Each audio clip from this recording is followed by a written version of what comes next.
You don't really notice when it first starts happening. That's the crazy part. I'm Evan, 42 years old, HVAC tech out of Charlotte. I've been married to Tessa since I was 29. We've got a mortgage, a dog named Rocky, and a shared Hulu account with her stupid reality shows still sitting in my continue watching list. You know, real adult stuff. And let me tell you, I didn't wake up one day knowing something was broken. It wasn't a dramatic fight or a screaming match. It was smaller than that. Way smaller. It was a Tuesday morning. Just a regular, dead boring Tuesday. I was heading out to work at 6:15 a.m., coffee in hand, boots tied, my work shirt still warm from the dryer. I leaned in for the usual goodbye, just a small kiss, nothing over the top, and she kind of leaned away. Not big, not obvious, just subtle, like she was focused on her phone, like my kiss was an interruption. I stood there for a second, trying not to feel stupid. All right, I'll see you later, I said, like it didn't sting. She nodded without looking up. That was it. That was the first time she didn't kiss me goodbye. The next day, same thing. And the day after that, she mumbled something like, "I'm breaking out. I don't want makeup on your face." Bull. We've been together for over a decade, since before her fancy skincare routines and juice cleanses. None of that ever stopped her from hugging me before. But now she always had an excuse. I'm late. I'm not feeling good. Don't start, Evan. It's not a big deal. Thing is, it was a big deal. You come home every day, dead, tired from climbing through crawl spaces and attics in the middle of Carolina humidity, and the only thing keeping you sane is knowing someone's waiting for you at home who actually cares. And when that someone starts acting like you're just a background character in her Instagram story, man, it hits different. She stopped kissing me, but it wasn't just about kisses. It was about connection. It was the shift. The beginning of the "I don't need you emotionally, but I'll still enjoy your paycheck" era. You know what I'm talking about? And just to be clear, we weren't perfect before this. I mean, who is? But we had a routine.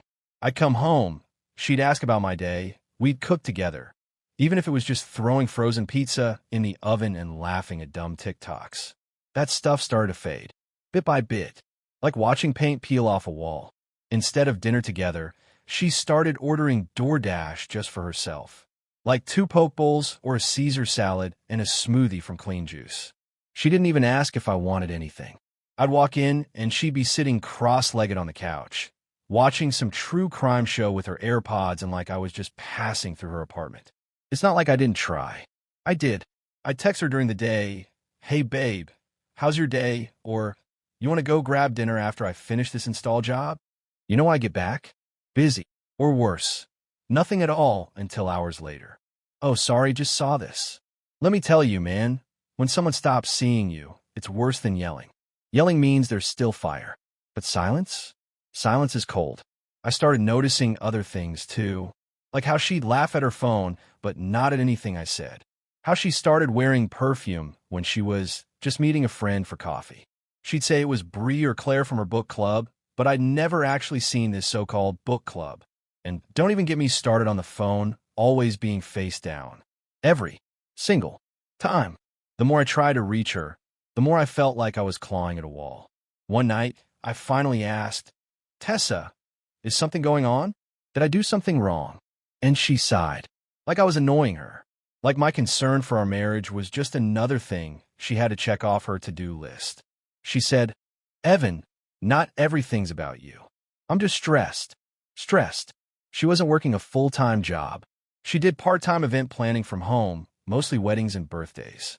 I paid the mortgage, the bills, the car note. Hell, even her gym membership at Orange Theory that she went maybe twice a week max. But sure, she was the stressed one. What really stuck with me was how uninterested she became in us. I could have walked in wearing a clown suit, and she wouldn't have blinked. She'd scroll through TikTok for an hour straight without once looking up. And when I tried to cuddle her on the couch or rest my hand on her leg like we used to do without even thinking, she'd pull away like I was sweaty or something. I stopped trying after a while. You can only knock on a locked door for so long before your knuckles bleed. And hers was locked, bolted, and chained from the inside. People talk a lot about betrayal like it's always cheating. But you know what hits harder than cheating? Neglect. When someone you build a life with just stops showing up, stops caring. stops choosing you. I remember this one Sunday morning. We used to make pancakes together, play some old Jack Johnson songs, be silly in the kitchen. This time I woke up, she was already gone. Left a note that said, "Ran to get coffee. Be back soon." She came home 2 hours later with Starbucks and a new cardigan. No explanation. No sorry. Just, they were having a sale at Target. And I stood there, watching her toss receipts on the counter I installed myself last summer. And I thought, she doesn't love me anymore. Not even a little. I wasn't angry. Not yet. I was hollow. I felt like a stranger in my own house. Like someone who used to matter, and now I was just the guy who paid for things and took the trash out. That's when I started changing. Quietly. But I'll get to that. The thing that broke me, though, the thing that sealed it, wasn't some big dramatic fight. It was a moment so small it'd sound stupid if I told it to anyone else. I was heading out for a 12-hour shift, and I looked at her one last time before opening the front door. She was sitting there on the couch, scrolling through her phone, blanket wrapped around her legs, her face completely blank. And I said, "Love you." She didn't look up. She didn't say it back. Just nodded slightly like I was a roommate, saying, "See you later." I stood there in the doorway a little longer than usual. Not because I was hoping she'd change her mind, but because I realized mine had already started changing. I knew then, deep down, something inside me had shut off. Something big. I didn't say another word. I just walked out and went to work, but that morning I wasn't just leaving the house. I was leaving her, and she didn't even notice. It's wild how fast you can go from being someone's whole world to just another body in a room. After the kisses stopped and her distance became routine, it wasn't just about physical touch anymore. It was everything. It was the quiet, the dead, awkward silence that creeps in and fills the house like fog. You know how couples have that kind of rhythm? That back and forth, those little inside jokes, the random updates about your day that don't mean much, but keep you connected? All of that dried up. I'm talking Sahara Desert levels of dry. It's not like she stormed out or slammed doors. That would have made more sense, honestly. At least anger means there's still a pulse. What I got instead was the kind of silence that feels like you're living with a ghost that still uses your Netflix and complains about the thermostat being set too low. I'd walk in the door from work and say, "Hey, what's up?" And she'd go, "Hey," without even glancing up from her phone. She'd be scrolling TikTok, always with the same stone face, earbuds in, occasionally smirking at something some random girl said online, but never reacting to me. Like I wasn't even part of the world happening around her anymore. Dinner? Forget it. She'd already eaten. I'd find dishes in the sink, salad bowls, maybe takeout containers from Panera, and she'd be in bed by 9:30, curled up on her side with that blanket she always used like she was freezing me out on purpose. At first, I tried keeping the peace. I'd come home with groceries and say stuff like, "Hey, they had your favorite almond milk at Harris Teeter," just to get a reaction. Nothing. Not even a thanks. She'd just nod or keep texting. And it's not like I was asking for her to throw me a parade, man. I just wanted some acknowledgement. A little warmth. Something. Instead, I felt like a background character in her personal movie, the guy who pays the bills and occasionally unclogs the sink. Sometimes we'd sit in the same room and go literal hours without speaking. And when I'd finally break and say something like, "You good?" or "Everything okay?" she'd hit me with a half-hearted, "Yeah, just tired." Always just tired. Tired from what, though? I'm busting my ass in 90-degree crawl spaces every day, fixing broken A/CS for people who never say thank you. I come home dirty, sore, and starving. And she's tired from what? Sitting at the dining table planning bridal showers? Look, I supported her freelancing career. Always did. I encouraged her to quit that job at the dentist's office and follow her passion for event planning. But somewhere along the way, that support turned into her acting like she didn't need me at all, unless the Wi-Fi stopped working or she needed her car serviced. What really messed me up, though, wasn't the silence. It was the way she used silence. Like a weapon. She could go an entire weekend without speaking a single kind word. We'd drive to her parents' house in Concord. 30 minutes of quiet in the car, not even music. I try to talk, say something like, "I was thinking of redoing the deck," and she'd respond with, That's all I got. The worst part? I started blaming myself. I'd look in the mirror and wonder, am I boring now? Did I get too comfortable? Is this my fault? And I think that's what people outside the marriage never understand. The slow erosion of your confidence. It's not like one day she says, I don't love you. It's more like every day she says nothing until you stop loving yourself. I remember sitting at the kitchen table one night, watching her on the couch. She was smiling, not at me, not because of me, just smiling at her screen. Probably watching some influencer talking about manifesting your soft life. And I just sat there with a microwave burrito and a beer, wondering how we gotten here. You ever feel lonely while sitting right next to someone? Like, you could reach out and touch them, but emotionally, they're already across the country? That's how I felt every single night. And it wasn't just emotional distance. It was this attitude. She had like everything about me was annoying. I cleared my throat too loud. I'd chew too aggressively. My laugh would make her roll her eyes. Hell, one night I sneezed, a regular damn sneeze, and she looked up from her phone and said, You're so dramatic. I swear to God.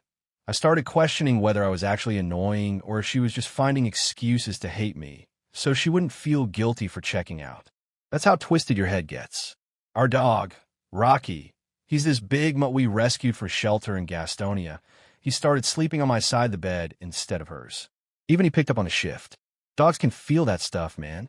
He'd follow me around more, like he knew I was the one still holding on. I started waking up earlier, not to be productive, but because sleep became this weird escape. I get up at 5 a.m., shower, get dressed, make coffee, and to just sit in the garage for 30 minutes doing nothing. Just sitting there in the silence because, honestly, it was more peaceful than being in that house with her. At one point, I even brought up marriage counseling. Her reaction? Therapies for couples with actual problems. Like this wasn't a problem. So I stopped bringing it up. I stopped trying to fix it. I stopped trying to be fixed. I realized I'd been trying to build a bridge while she was busy lighting the wood on fire from her end. The emotional starvation didn't happen overnight. It was death by 1,000 little cuts. No more, how was your day? No more, you look tired. Want a back rub? No more, I miss you texts or random hugs in the kitchen. It was just the void. A house with working Wi-Fi, food in the fridge, laundry folded, but no life in it. Eventually, I started talking less too. Not out of spite, but because what was the point? When someone's not listening, eventually you stop speaking. And the second I stopped trying, she noticed. But that's a story for later. One night, I was sitting on the back deck, drinking a Miller Lite, scrolling through Facebook, and saw a picture of us from 5 years ago at Lake Norman. Tessa was sitting on my lap, sunglasses on, laughing her ass off about something stupid I'd said. We looked like we were in our own world.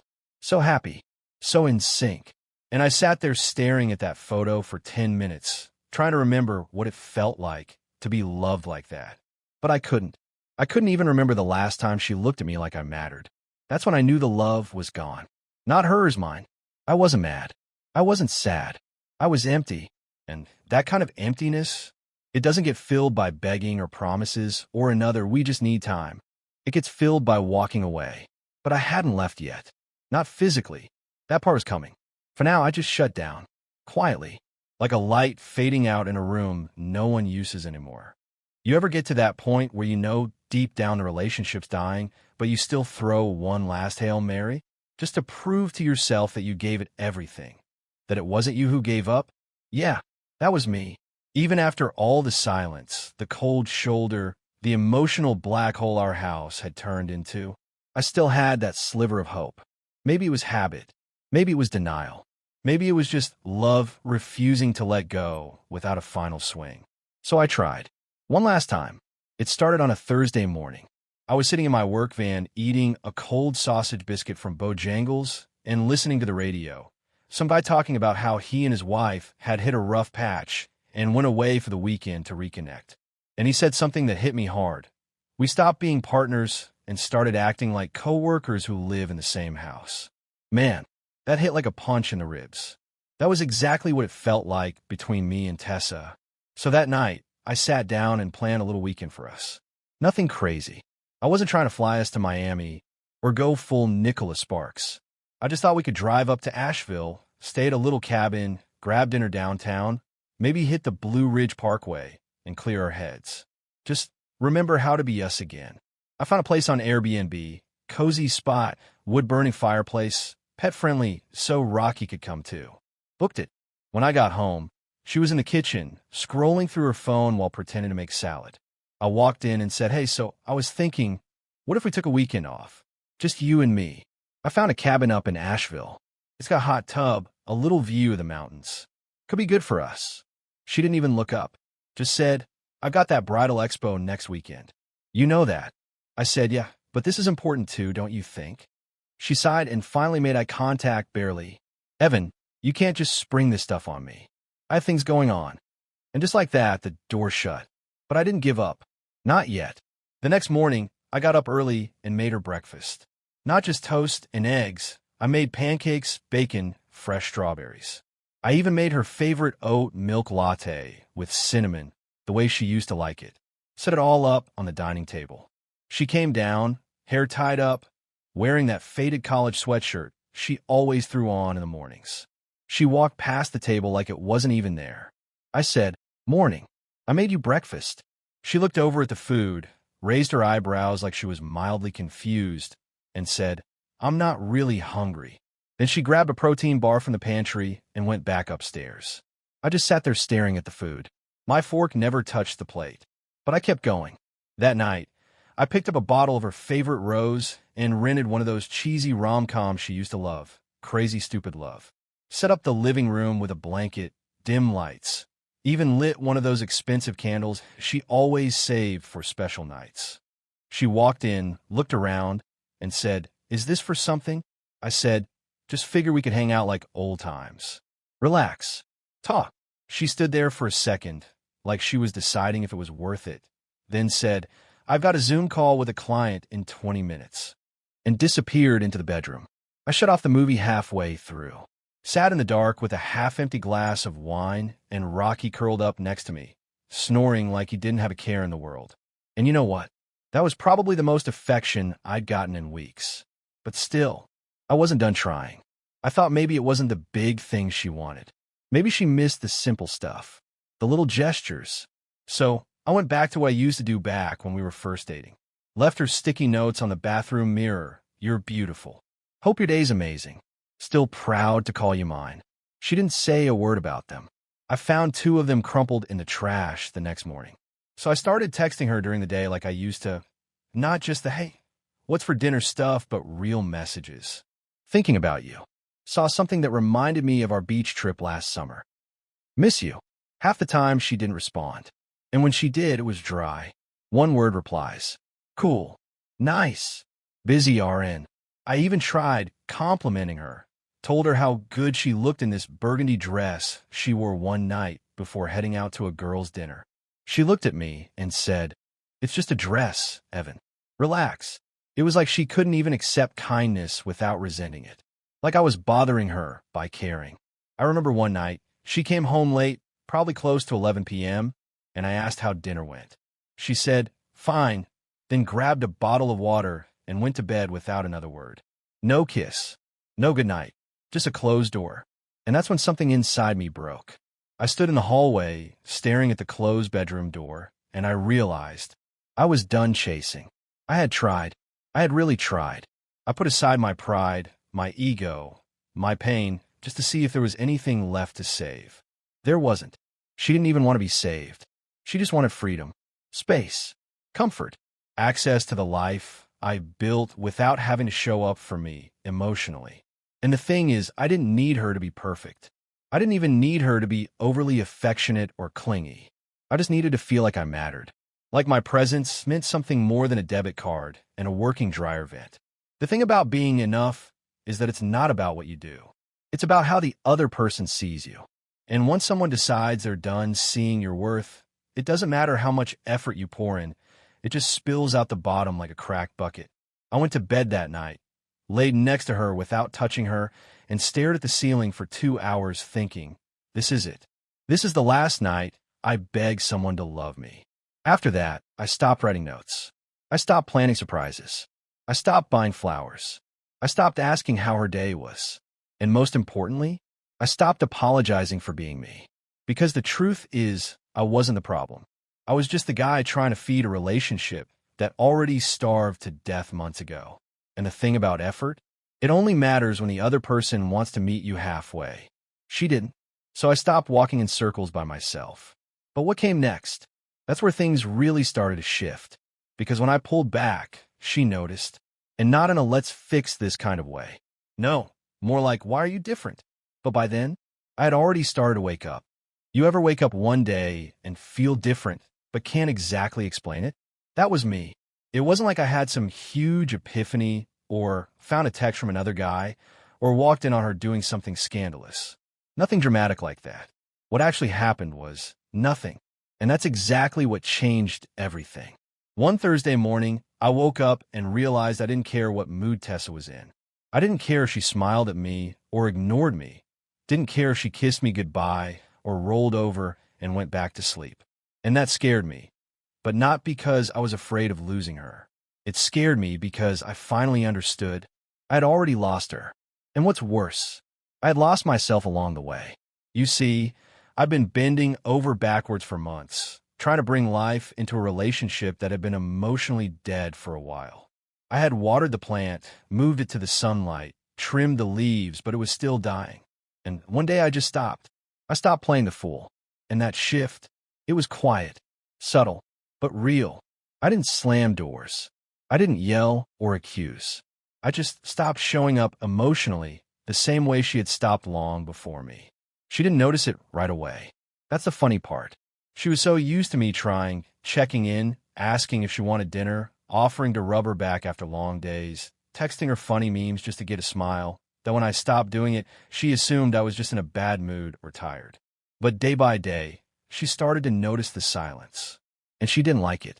One night, we were sitting on the couch, both staring at our phones. Classic scene, right? But this time, I didn't try to make small talk. I didn't try to start a conversation or ask what she wanted to watch. I just got up, grabbed my keys, and walked out. Didn't say where I was going. Didn't ask if she wanted anything.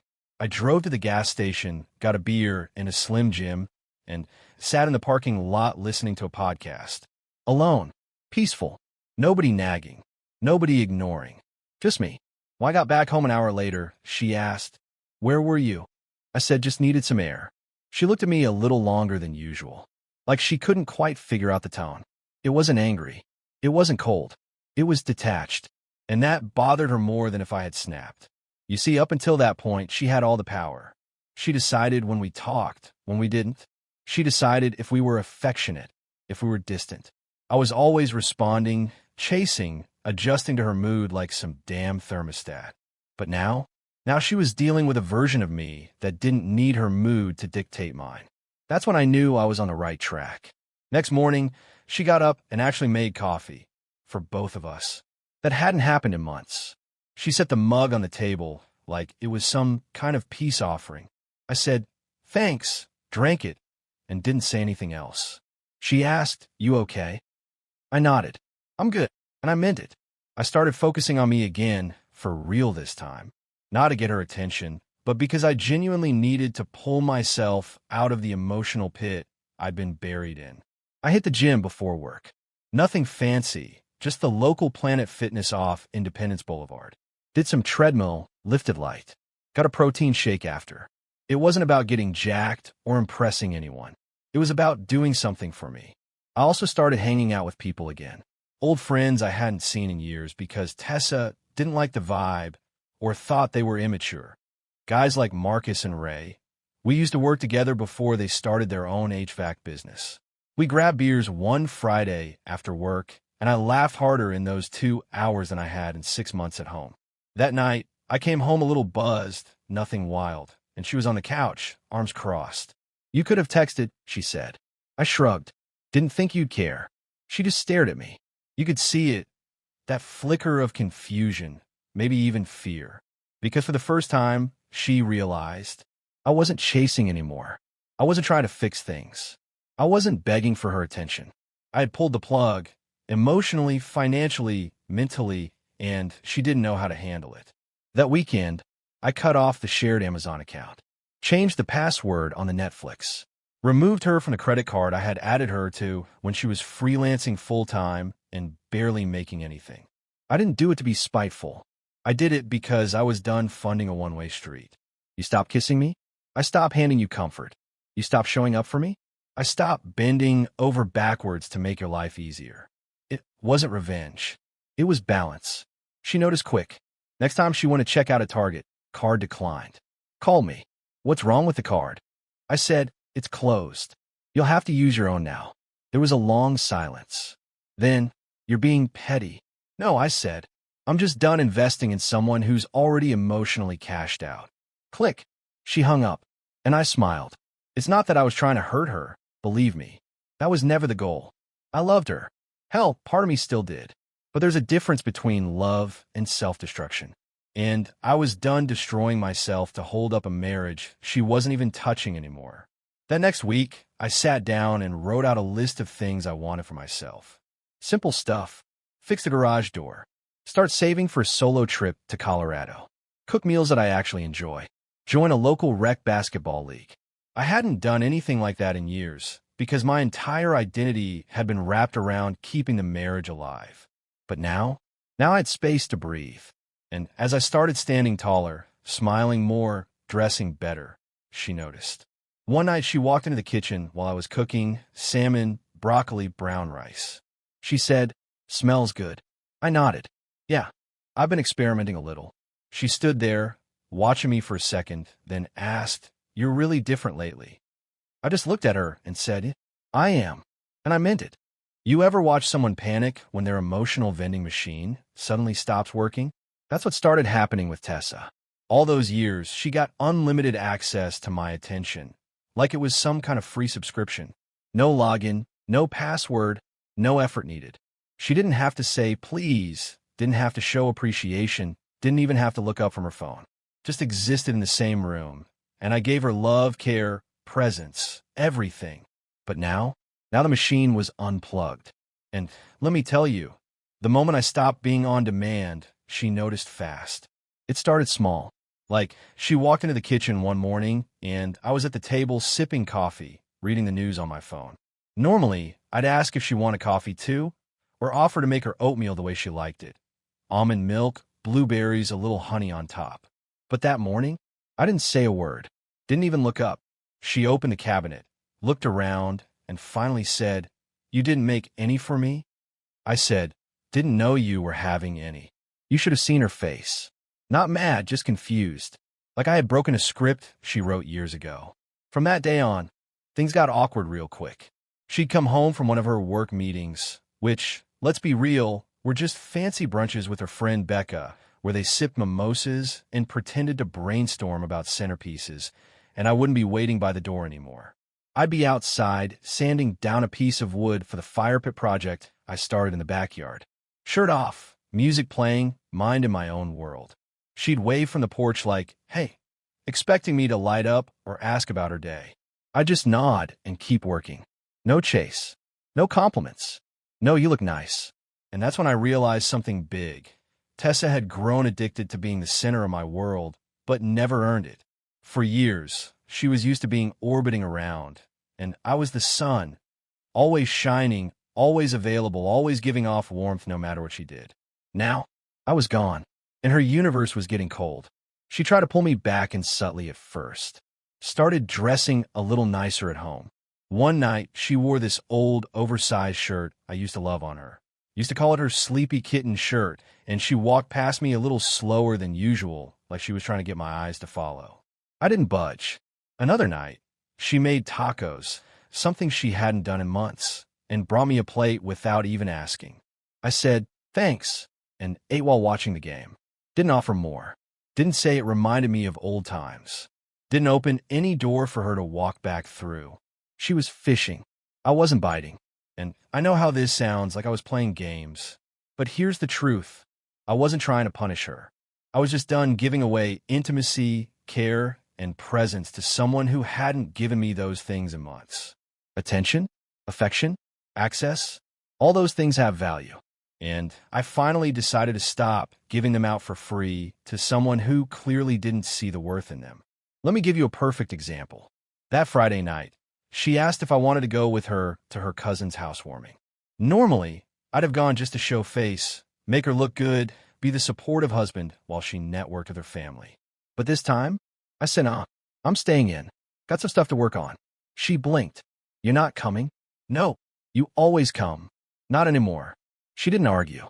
She just walked away, but I could tell it hit her hard. See, for the first time, she had to explain my absence to other people. She had to show up alone. No loving husband at her side. No safety net. And I know her family noticed. They've always asked about us, especially since we were this stable couple. Married young, no scandals, no drama. But now, she had to explain the cracks. That night, I was at home sitting on the back deck with a cold drink, rocky by my feet, and music low. I wasn't even thinking about her. And that felt so damn good. But you know what happens when people who are used to being adored suddenly get ignored? They start to scramble. She started testing me.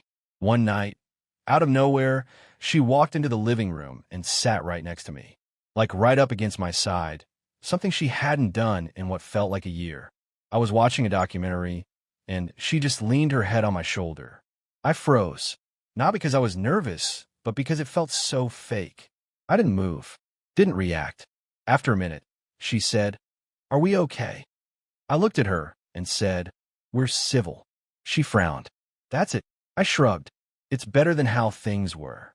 She didn't say anything after that. She got up, went to the kitchen. I heard the fridge open, then close. No more conversation. A few days later, she brought up something totally random while I was brushing my teeth. "Remember that time we went to Myrtle Beach and you lost your wallet in the arcade?" I said, "What?" "No reason. Just thinking about it." I nodded. "Cool," and walked out. She was trying to nostalgia bait me, pull me back into the warm, fuzzy memories so I'd start melting again. But I wasn't that guy anymore. She'd had the full, undivided version of me. She knew what it felt like to have all my energy, all my love, all my attention. Now she was getting the leftovers, the part that didn't bend anymore. And for someone like Tessa, someone who had lived so long off of my validation, my time, my effort, it was like cutting off oxygen. One night, we were sitting on opposite ends of the couch, and she just blurted out, "I don't like this version of you." I looked at her and calmly said, "This version of me was created by the last 6 months of you." Silence. She stared at me, like I had just spoken a language she didn't understand. Because for the first time in our relationship, I had boundaries. I had value, and I wasn't afraid to protect it. You want to stop kissing me? You want to act cold? You want to treat me like an accessory in your life instead of a partner? Fine, but you don't get access to my emotional wallet anymore. You don't get love on demand. You don't get my attention without investing your own. And let me tell you something real. The second I stopped giving her that attention for free, she realized how expensive it actually was. Let me tell you something real. In a relationship, money isn't just about bills. It's about energy, attention, power. And for the longest time, I was the generator keeping our whole life running while she just plugged in whenever she felt like it. But once I stopped chasing her emotionally, something inside me said, "Why are you still funding this circus?" And just like that, I started flipping switches. Quietly, calculated. And let me be clear, I'm not some spiteful guy who wanted revenge through a bank statement. That's not what this was. This was me realizing I'd been emotionally abandoned and financially drained, and I wasn't going to keep writing checks for a woman who treated me like a roommate with a credit card. Tessa never had a real job. I don't say that with judgment. It was something we agreed on years ago. When she left her dental assistant job to do event planning full-time, I supported her, told her I had her back, helped her build her little website, got her a new MacBook, even covered the costs of her first few clients, because it takes time to get started, right? Well, 5 years later, she was still barely bringing in anything. A couple gigs here and there, some baby showers, maybe one wedding a month. And I was covering the rest: mortgage, car note, utilities, food, phone plan, internet, insurance, you name it. And I was fine with that when we were partners. But now she was treating me like a walking debit machine while she gave nothing back emotionally. Not even basic respect. So one morning, after a long look in a mirror, I sat down and looked at our joint finances. I had been avoiding it for months. You ever do that? Avoid checking your bank statement because you already know the numbers are going to piss you off? Yeah, that was me. I opened the account and saw it. Uber Eats 3 times that week. Target, Amazon, Sephora, Starbucks. $160 on some online fitness program she never even opened. I was literally funding her disinterest. So that day, I made some changes. First, I called the bank and removed her from the joint credit card. I didn't close it, just made it mine. Next, I opened a brand new checking account under my name only and started redirecting my direct deposit into it. Then I changed all my passwords: Amazon, Hulu, Spotify Family Plan, even the damn grocery app. Everything. I logged her out of all of it. And then I froze the card she always used for gas and groceries. Left $50 in the joint account just so it wouldn't raise flags, but otherwise, pipeline closed. She didn't notice right away. But when she did, oh boy, it was a Thursday afternoon. I was wrapping up an AC unit repair for a church down in Monroe when I got a text. Tessa, hey, did you cancel a card? My payment didn't go through at Publix. I stared at my phone for a second, then just texted back. Me, nope, just change some things. You'll need to start using your own. She didn't respond. Not right away. But when I got home, she was waiting, standing in the kitchen, arms crossed, looking like she had rehearsed her lines all day. What the hell, Evan? I calmly put down my keys. What? You froze the card. You changed the accounts. Why would you do that without telling me? I looked her dead in the eye and said, because I realized I've been carrying the weight of this household alone, financially, emotionally, everything, and I'm not doing it anymore. She scoffed. So, this is punishment now? No, it's called accountability. She started pacing. So what? Now I have to ask you for money like I'm your child? I shrugged. I never told you not to work. You chose this setup. I just stopped pretending it was fair. She didn't have a comeback. And that was the first real moment I saw panic in her face. Because for years, I had made life so easy for her. And now she was realizing just how much comfort she'd been coasting on. She tried to gaslight me later that night, sat next to me on the bed and said, I've supported you in other ways, Evan. Emotional labor. I've taken care of things behind the scenes you don't even see. I looked at her and said, you haven't kissed me in 4 months. Don't talk to me about emotional labor. She didn't have a response, just turned over and stared at the wall. And that was the night I knew she was starting to feel it. Not just the silence, not just the distance, but the loss of access. The next week was a mess. She tried to use the car and realized I had switched the insurance policy into my name only. She had to call her mom to borrow $40 for gas. She tried to order a new pair of sneakers online, declined. She texted me again. Tessa, can you please send me money for groceries? Me, you got a business. Use your income. Tessa, I haven't booked anything this month. Come on. Me, that's not my fault. Then silence again.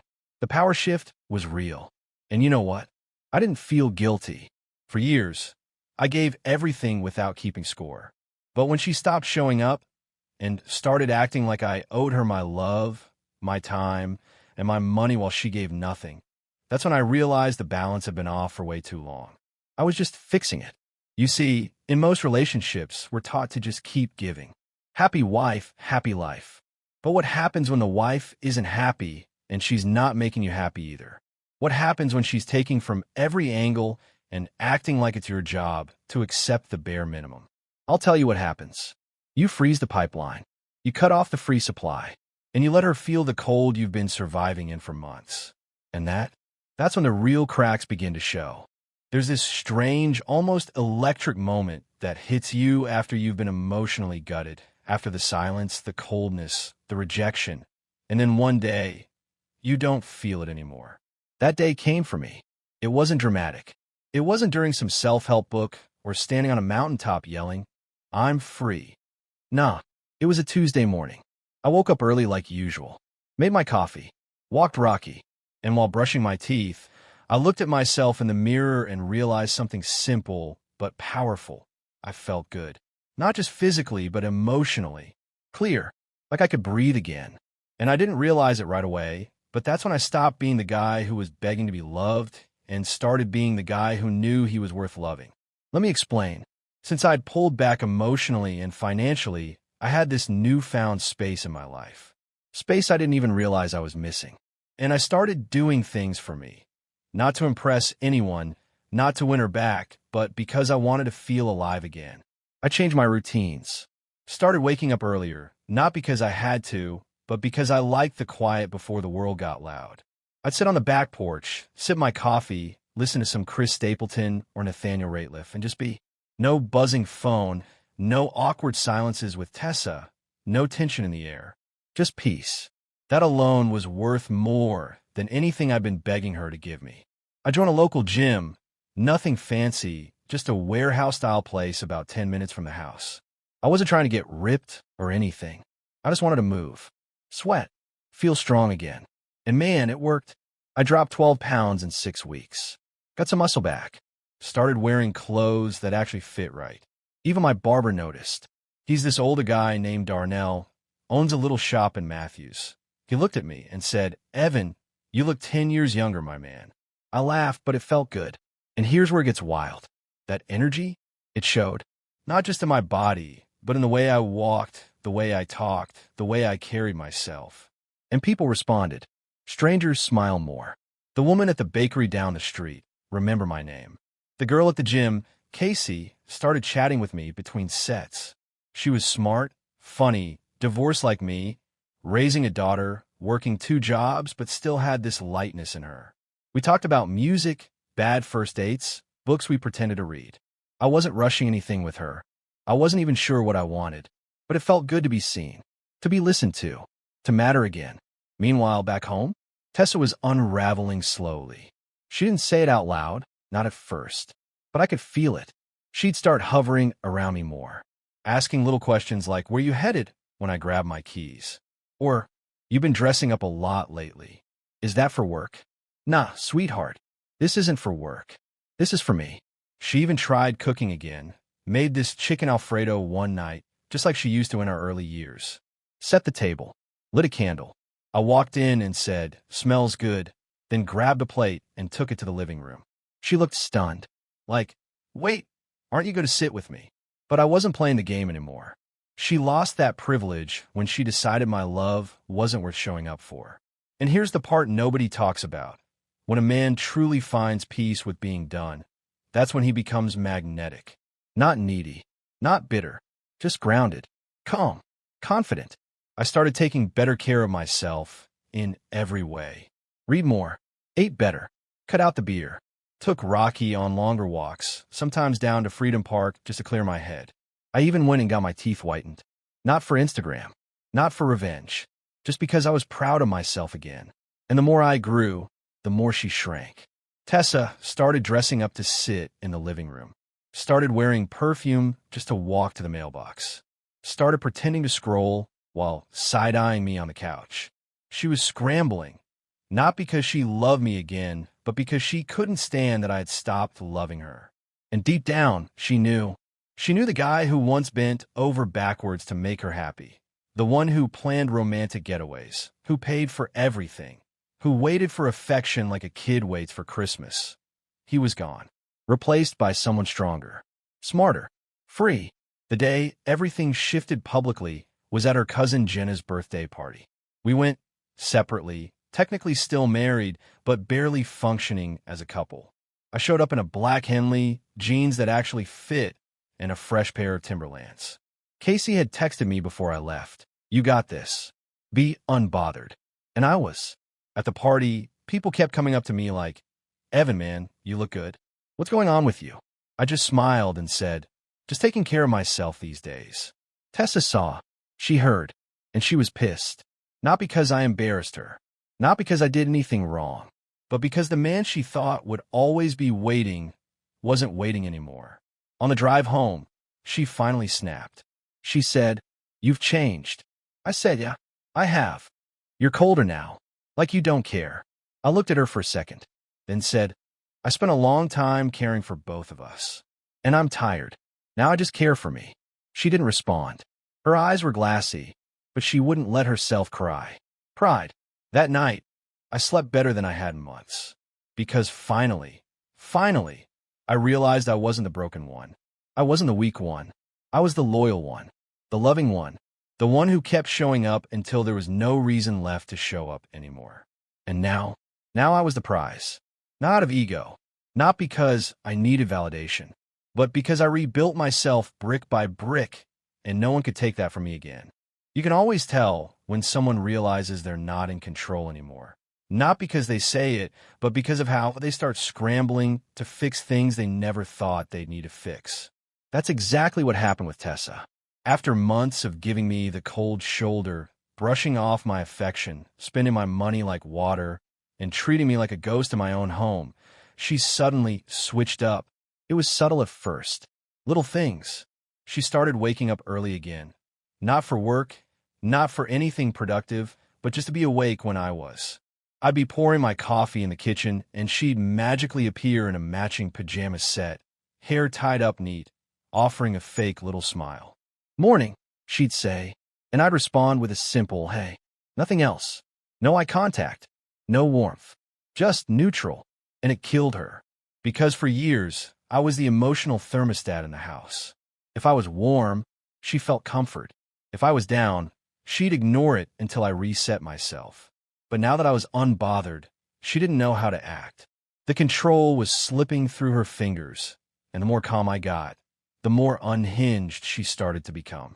One afternoon, she popped into the garage while I was organizing tools.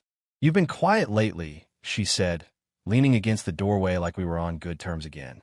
I nodded without looking up. "Yeah."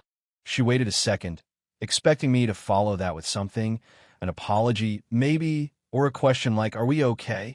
But I just kept working. That was the first time I saw it in her eyes, the shift.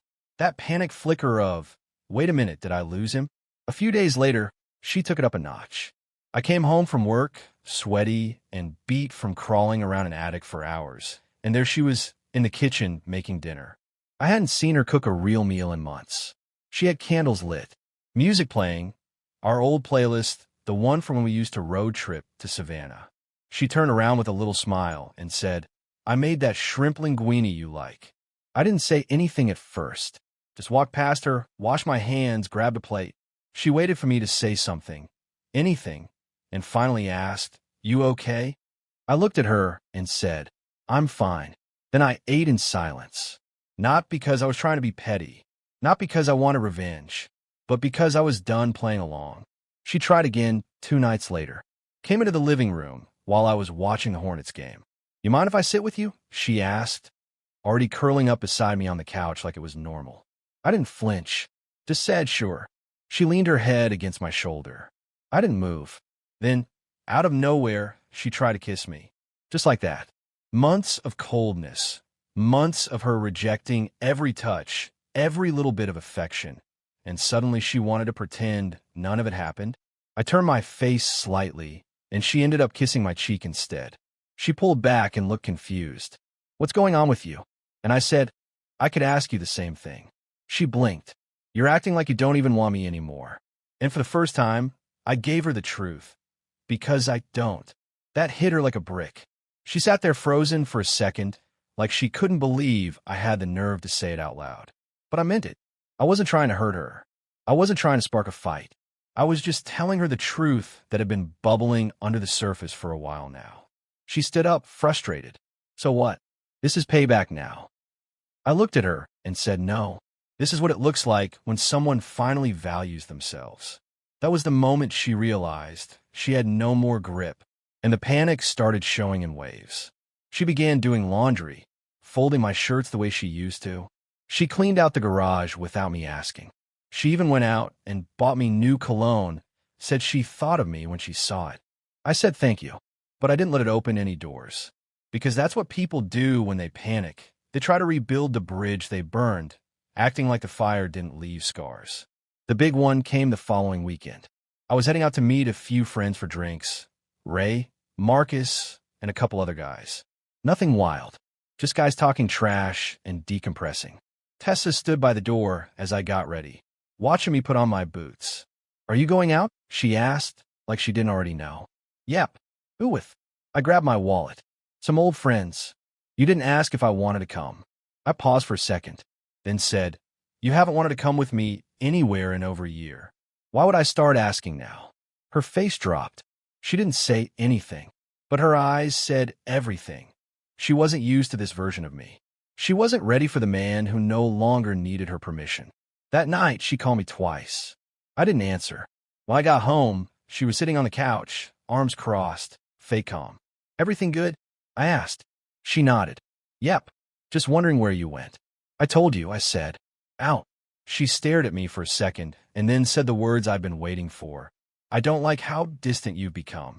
And I finally said what had been sitting in my chest for months. "Now you know how it felt to be married to you." She didn't respond.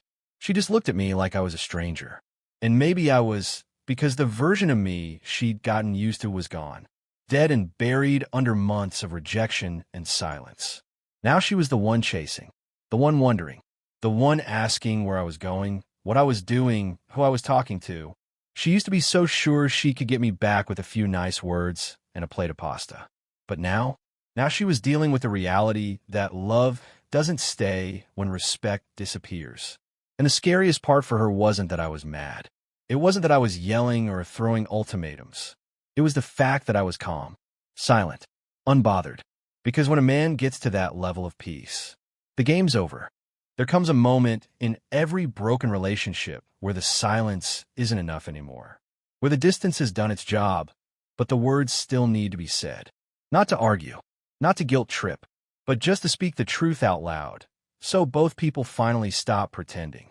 That moment came on a Sunday afternoon. It had been building for weeks. Tessa had been trying everything. Cooking, being present, even acting like she was interested in my day. But I could tell it wasn't coming from the heart. It was coming from fear, from panic, from the realization that I had finally stopped orbiting around her like a loyal moon. I'd been quiet, calm, focused, and that silence had become loud for her.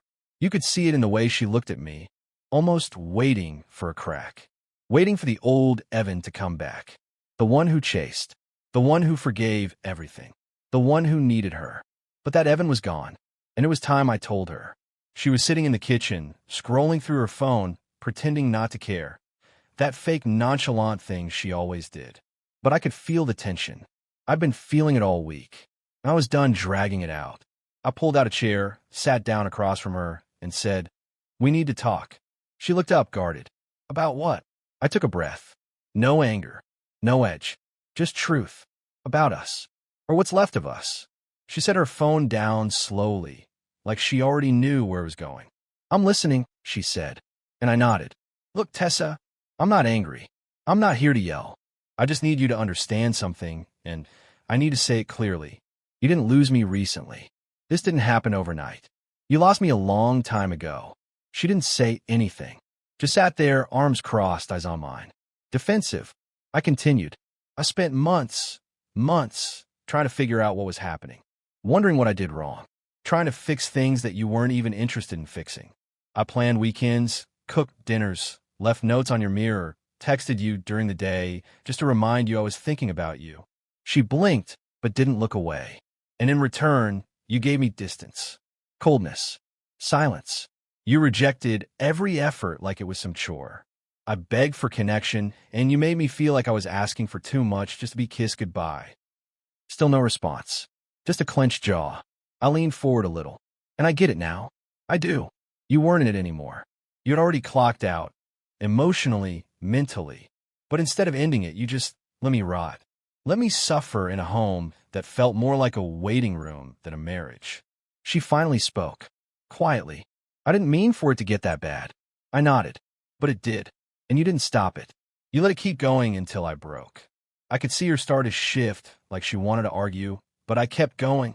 "And now that I've pulled back, now that I stopped trying to fix everything, now that I stopped funding the comfort, stopped begging, stopped being the emotional ATM you could swipe whenever you wanted, now you care. Now you want to sit close. Cook dinner. Pretend we're okay." She looked down at the table. "I've been trying, Evan. You're not even giving me a chance now." I looked at her with nothing but honesty in my voice. "I gave you 100 chances. You didn't take any of them. I begged for affection and got brushed off like I was asking for a favor. You were done with me, and now you're just scared to lose the comfort I provided." That stung. I could see it. Her eyes went red. Her mouth opened like she had a comeback, but it didn't land. "You don't want me back, Tessa," I said gently. "You want the version of me who kept things together while you floated around in detachment. You miss the control, The security. You miss not having to work for someone's love. She finally snapped. That's not fair. I loved you. I looked at her dead in the eyes. No, you love being loved by me. There's a difference. Silence. The kind that shakes the walls. And then I kept going, not to hurt her, but to free myself. You lost me the night you rolled over in bed and said nothing when I told you I felt alone. You lost me the morning you pulled away from a kiss like it was a chore. You lost me every time you laughed at your phone but ignored my presence. You lost me when I still wanted you. She put her hands to her face, started crying, real tears, but I didn't comfort her. Not because I was being cruel, but because I had comforted her for years.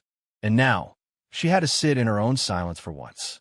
I don't hate you, I said softly, but I don't love you the way I used to. Not because I don't have a heart, but because you stepped on it until it stopped beating for you. She wiped her eyes. So what happens now? And I shrugged, not with coldness, but with resolution. I move on. I build something real for myself. Maybe with someone who actually wants to give back what I offer. Maybe not. But either way, I'm not staying here pretending we're okay. You're really done? I looked at her. I was done the moment I realized my silence meant more to you than my words ever did. She didn't follow me when I got up, didn't beg, didn't scream.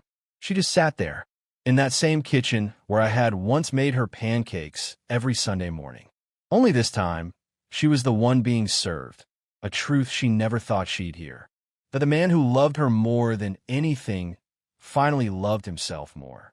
You'd think when a relationship ends, it explodes, right? Big fight, doors slammed, suitcases tossed in the yard. One of those full-blown, movie scene breakups. But real life ends in quiet. In empty coffee mugs on the counter. In folded laundry you stop noticing. In routines that just stop feeling like us and start feeling like me. That's how Tessa and I ended. Not with a bang, but with a breath. After I told her the truth, that she lost me long before she realized, everything slowed down. She didn't beg. She didn't scream. She just sat there in that chair at the kitchen table with mascara running and both hands covering her face. Like she wanted to disappear. And I didn't try to save her, because I had spent years saving someone who didn't want to be saved.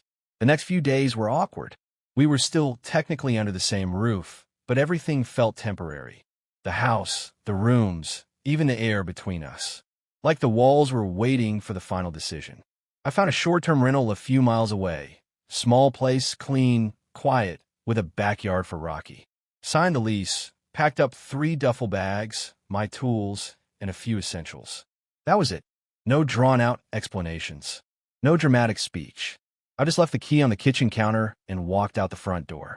And for the first time in forever, I didn't feel heavy. I felt light. I felt mine again. Funny thing is, you don't realize how drained you've been until you finally get away from the source. That silence you once hated, it becomes peace. That loneliness, it turns into clarity. I started sleeping better, waking up clear-headed, laughing more, eating food I actually liked, not whatever was trendy on Pinterest. I started cooking again, nothing fancy, just steak, roasted veggies, cold beer on the side. I texted my mom more, reconnected with my brother, even went fishing one weekend with an old friend from high school who thought I had fallen off the face of the earth. Turns out I kind of had. But now, I was coming back. The best part? I wasn't rushing anything. I wasn't out there trying to upgrade or prove something. I was just living, healing, building a life that felt like mine. Not when I had to shrink inside just to make someone else comfortable. But Tessa? She didn't take it well. At first, she tried to stay silent, like she still had the upper hand. But I could tell she was spiraling underneath it all. A few days after I left, I got my first text from her. I just wanted to say, I'm sorry for everything. I didn't respond. Not because I hated her, but because some apologies only come when someone realizes they lost their supply. The comfort, the backup plan, and I wasn't going to be that again. Then came the second message. I miss you. Can we talk sometime? Still, I said nothing. The third message was the one that really hit me. I didn't realize what I had. I was stupid. You were everything. Please just give me a chance to make it right. And for a second, I'll admit, my chest tightened. Because yeah, I had loved her. Deeply. And there was a version of me that would have given anything to hear those words just a year earlier. But now those words came too late. And when love shows up late, it's not love anymore. It's just guilt with good timing. She tried calling after that. Late night missed calls. Voicemails with soft voices, trembling tones, begging for just one more talk. But I had nothing left to give her. Not out of hate, out of peace. And peace doesn't entertain chaos, even if it shows up with flowers and regret. One afternoon, I went back to the house just to grab a few old tools I'd forgotten in the garage. She wasn't expecting me. I knocked, walked in, and the house felt colder than ever. Same walls, same furniture, but no life. Tessa came out from the hallway, wearing a hoodie I hadn't seen in years, one of mine.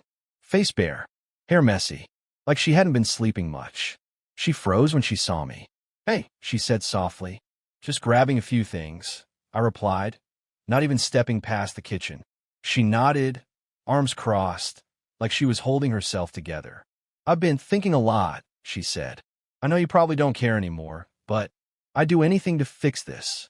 I looked at her, and I could see it, the realness, the actual regret, the weight of everything she threw away. But I wasn't there for revenge. I wasn't there to hurt her.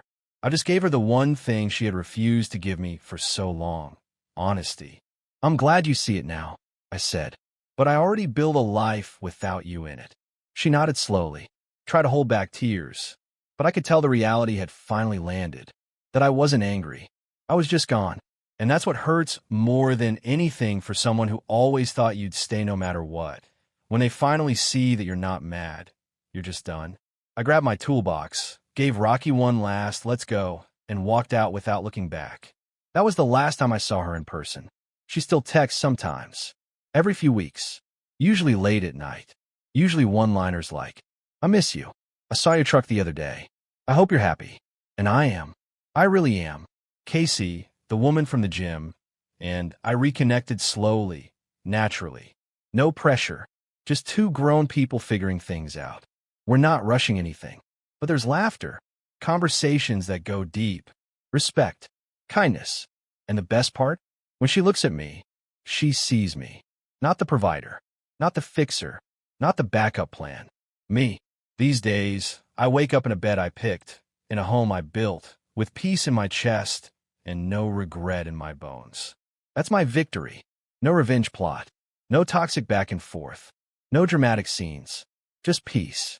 The kind you only get when you stop fighting for someone who stopped choosing you and start choosing yourself instead. So if you're sitting in a cold relationship wondering when it'll change, hear this. Sometimes the real win isn't getting them back. It's walking away so far they can't reach you, and realizing they never deserved to hold you that close in the first place. That's what happened to me. That's how I won. Quietly. Fully. Finally.